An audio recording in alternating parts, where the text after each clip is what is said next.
Nous allons passer maintenant à la Guinée. Un jeune manifestant a été tué lundi à Conakry lors d'affrontements avec les forces de l'ordre. C'est ce qu'ont indiqué sa famille et une source médicale au premier jour de la mobilisation à haut risque contre le projet donc prêté à Alpha Condé de briguer un troisième mandat.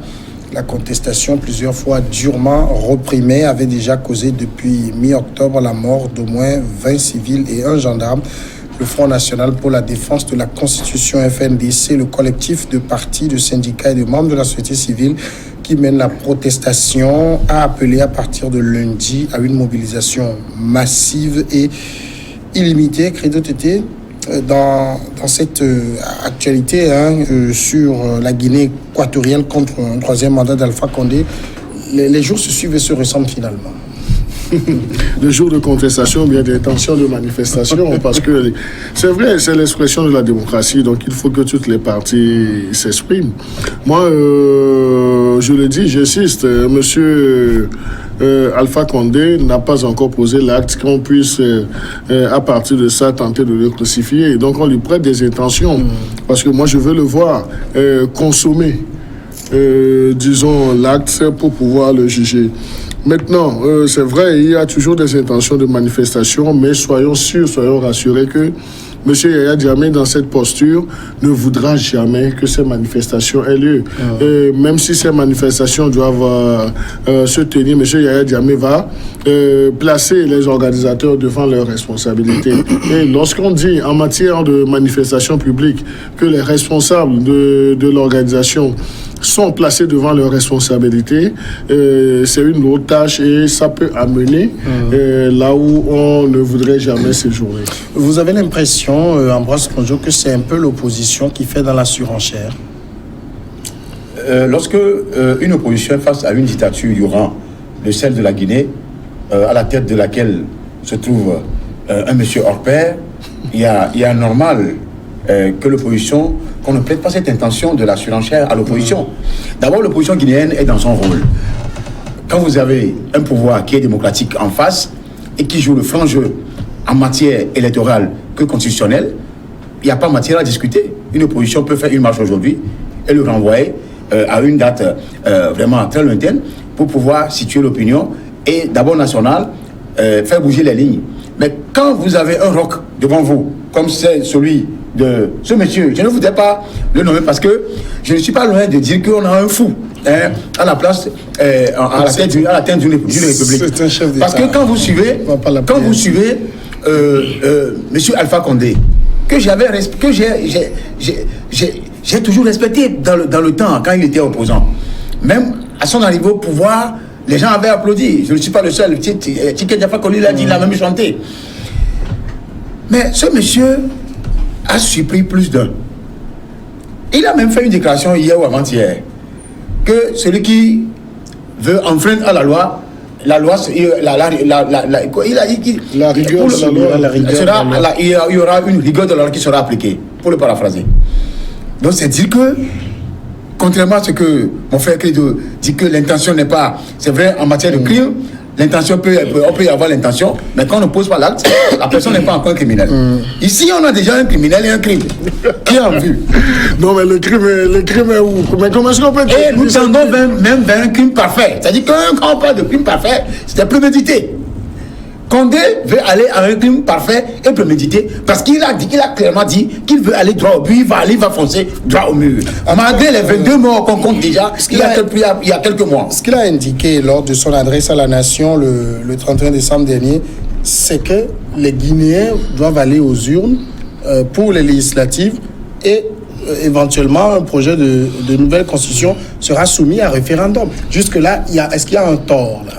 Quand on parle de nouvelle constitution, mais il y a une constitution qui gouverne la Guinée, qui a même conforté juridiquement le président Condé au pouvoir. Qui n'est pas parfaite non plus. Qui est-ce qui le dit que la constitution, lorsque les dictateurs veulent avoir un projet de modification ou de tripatouillage de la constitution pour s'éterniser au pouvoir, ils trouvent des arguties comme quoi notre constitution n'est pas parfaite. Pourtant, c'est à travers cette constitution qu'il s'est alors installé au pouvoir et qu'il le conforte.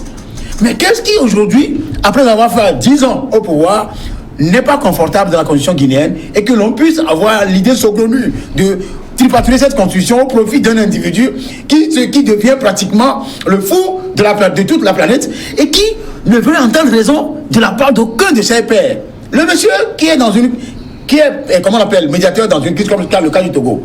La CEDEAO s'est mal pris de tomber sur un monsieur de ce rang, devenu être médiateur. Et certains l'ont d'ailleurs renvoyé, comme celui de la Guinée-Bissau qui est aujourd'hui élu président, ils l'ont déjà mis à la porte. Parce que là, c'est vrai qu'il y a un problème ethnico-politique qui se lie. Mais Alpha Condé, aujourd'hui, a déçu plus d'un. Au niveau des démocrates, puisqu'il était un bon syndicaliste, ensuite, avant d'être un socialiste et puis de Dieu, et un démocrate. Il a perdu toute cette bannière-là.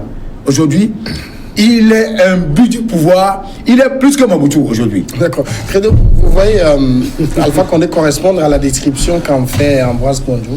Non, mais je suis tenté de dire que mon cher confrère fait une description un peu abusive parce que l'exercice du pouvoir est autre chose. Ce n'est pas parce que la personne est arrivée au pouvoir avec une certaine constitution que l'esprit de la constitution ne peut plus évoluer. Donc il y a ce qu'on appelle la pensée évolutrice.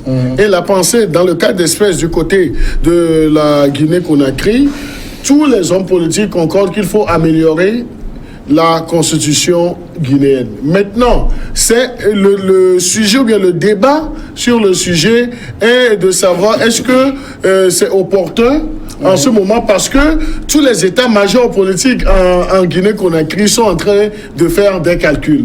Maintenant, M. Condé a pris le courage de soulever un peu le débat. Mais cela ne voudrait pas dire que M. Condé voudrait s'éterniser au pouvoir. Donc c'est là où je ne suis pas d'accord avec les analyses et les réflexions lorsqu'on prête. Je dis bien, lorsqu'on prête l'intention à monsieur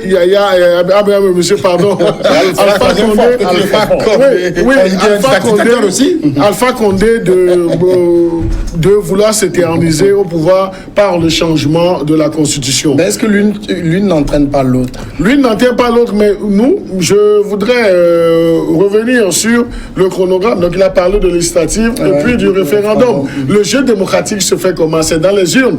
Donc moi, j'aurais souhaité que la force populaire, car aujourd'hui, cette classe politique de l'opposition soit transformée en une force électorale pour dire non à M. Condé que ce que vous voulez faire, ça ne peut pas être possible que de végéter dans la rue. Donc on a vu dans un autre pays de l'Afrique de l'Ouest où nos opposants sont devenus des cireurs de chaussures dans les rues, mais aujourd'hui ils n'ont pas évolué. Donc il faut que nos oppositions puissent avoir une certaine vision, puissent s'assigner une mission et que ces oppositions se définissent des stratégies. Donc on voit, surtout si nous prenons l'Afrique, donc là ce n'est que des duplicata que nous voyons dans tous les pays. Et quel type de duplicata? Des duplicata assez négatifs parce que les mêmes actions produisent les mêmes résultats dans un pays X comme dans un pays Y. Mais il y a le pays intermédiaire Z qui ne voudrait pas apprendre des leçons politiques de l'heure. Donc aujourd'hui, M. Yaya Jammeh, certes, il est venu. Monsieur Alpha Condé est au pouvoir. Monsieur Alpha Condé, on ne doit pas lui prêter autant d'intention. Il faut. Le crime n'est pas parfait, n'est pas encore parfait, comme l'a dit cher ami. Oh non, si il y a cette analyse comptant vers le crime parfait, cela ne voudrait pas dire que le crime est parfait. Donc attendons de voir si c'est consommé ce que monsieur Alpha Condé voudrait faire. Mais interroger le peuple guinéen à se prononcer sur la Constitution, bien sûr les modifications qu'on voudrait faire, ce n'est pas encore être ami du diable. Alors, vous voyez aussi l'opposition guinéenne qui aujourd'hui a décidé de boycotter complètement les élections législatives qui s'annoncent pour février. Est-ce que c'est la bonne manière de faire? Oui, ça c'est une très bonne question que tu as posée, qui sont d'ailleurs pertinentes. Parce que moi, quand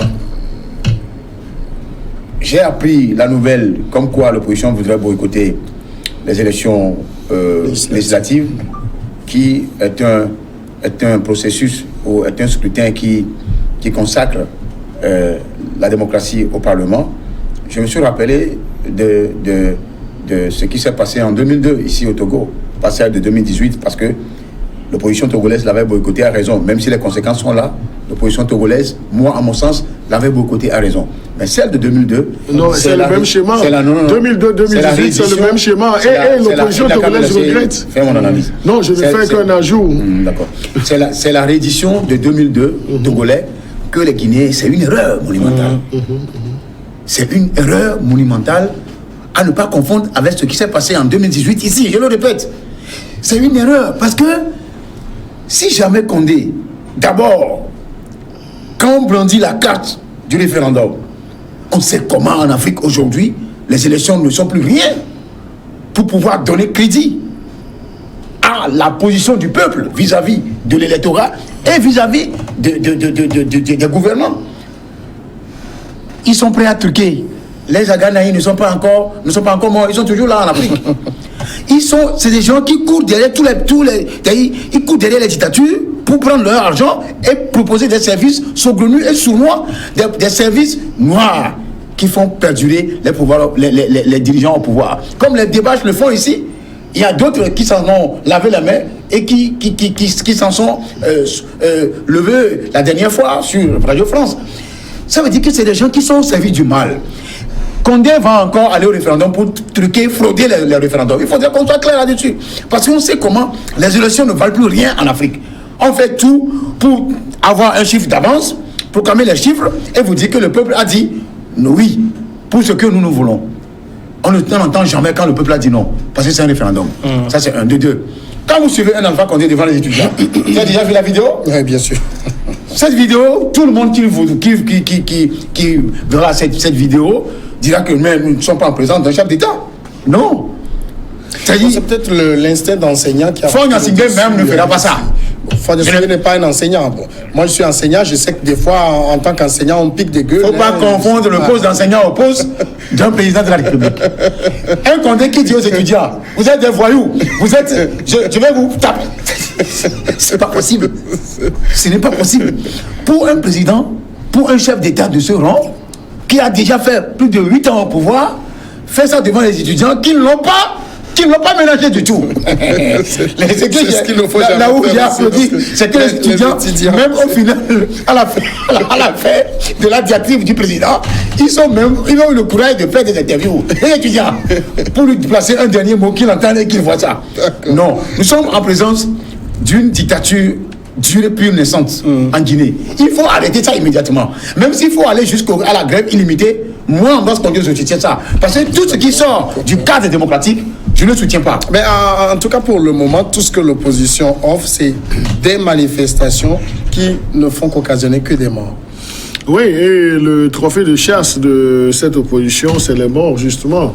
Donc, c'est comme si les Maccabées font la promotion d'une classe politique. Malheureusement, cela est dupliqué dans d'autres pays. Mais moi, je voudrais insister, il ne faudrait pas que l'opposition guinéenne commette la même erreur que l'opposition togolaise, qui a boycotté les législatives de 2018, du 20 décembre 2018, et nous avons vu ce que ça a donné.